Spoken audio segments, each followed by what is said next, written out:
В Русском географическом обществе, расположенном в северной столице, прошло уникальное событие – открытие выставки «Калмыцкая знать» в объективе Татьяны Миловановой. Об этом поделились участники брифинга в пресс-центре РИА Калмыкия. Благодаря костюмам гости поближе познакомились с историей разных сословий калмыков.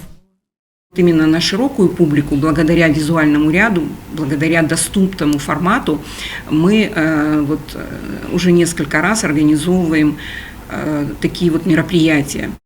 Фотопроект реализуется в рамках соглашения о сотрудничестве в области культуры и туризма между Калмыкией и Санкт-Петербургом, подписанным в июне прошлого года, а также осуществляется при поддержке Национального музея Калмыкии имени Пальмова и инфоплатформой Санкт-Петербургского отделения «Зов земли».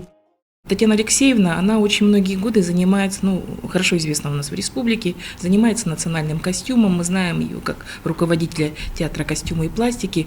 Но каким образом человек, который, занимаясь национальным костюмом, изучением, настолько скрупулезно человек занимается, что постепенно ее исследовательская работа, она уже перешла в личностный характер. То есть она стала заниматься конкретно историческими личностями, фотографиями старинной. И, наверное, это послужило той теме, которая была раскрыта благодаря Татьяне Алексеевне в Русском географическом обществе. Калмыцкая аристократия в работах Татьяны Алексеевны.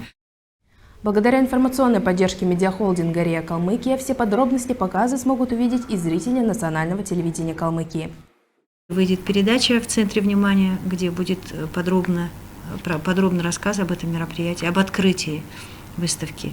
И в новостях День Республики РИА Калмыкия, НТК, вышел сюжет. И, безусловно, в национальной газете «Хальмыкүн» будет статья об этой выставке.